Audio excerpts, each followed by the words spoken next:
Okay, so we've talked about energy out. The other important thing is energy in.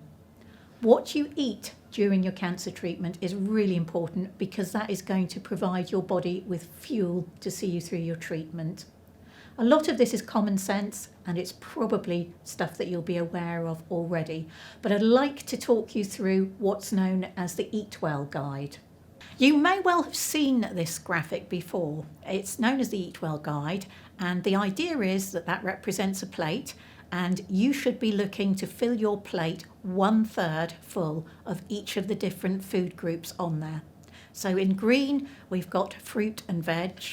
The yellow section, we've got carbohydrates, so it's things like potatoes, bread and pasta.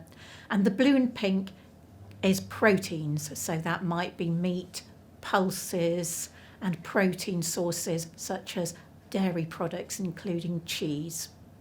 We've also got a section which shows the forbidden foods. Let's talk about these as treats. They're not forbidden, but they're not really healthy. We know they're not, but it doesn't mean you can't ever have them. So crisps, chocolate and sweets and cakes belong in that section. The other thing that's really important to mention here is hydration. We recommend that you drink a minimum of 2 litres of fluid a day. This is mainly water. If you're used to drinking tea and coffee, that counts towards your 2 litres. However, alcohol unfortunately doesn't. The reason that we stress the importance of taking on enough liquid is that it helps to flush your chemo through your system. We don't want that accumulating more than is necessary. And the other reason is to guard against constipation. You will find that we ask you on a regular basis how your bowels are, and that is important. If your bowels become sluggish or if you suffer from constipation, we need to know about it so that we can rectify it sooner rather than later. If you do use ready-made meals, be aware that most of them these days are labelled with what's called the traffic light system. It's pretty much self-explanatory. So if something has a red label on it, you should be looking to avoid that as far as possible. Amber means it's not so bad, and green obviously is the best rating. You'll find a combination of these for fats, sugars and carbohydrates, plus the calorie content will be shown as well. So it's just a way of keeping a check on what you're eating.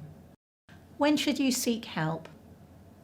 You should do this if you're eating less than you normally would, if you have a reduced appetite, if you're having nausea, diarrhea and or vomiting, especially if you've lost weight without trying, if you're having swallowing problems, and if you're restricting foods in your diet for other reasons.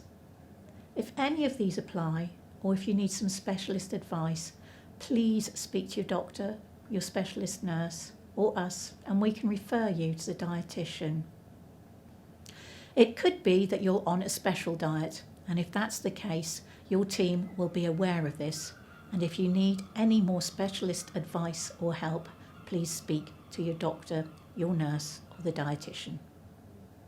Be aware that now is not the time to start any faddy diets. You may have read online that eating only one particular food type will cure your cancer. Sadly, that won't be the case. So do be careful if you're looking online for diet ideas. We've got a list here of reputable sources, so if you do want some ideas, please take a look at these. One final organisation we want to make you aware of is Live Well Dorset. This organisation provides help on weight loss, exercise, and of particular importance whilst you're undergoing cancer treatment, smoking cessation and alcohol reduction or cessation. We wouldn't advise you to embark on any weight loss at the moment unless you've been specifically advised to do so. And as far as exercise goes, this organisation is useful because you can put in your postcode on their website and it will direct you to exercise activities in your area. The two big things that you can do to make a change whilst you're having cancer treatment is to stop smoking and to reduce or stop your alcohol intake. Those are the two main things. We cannot stress that enough.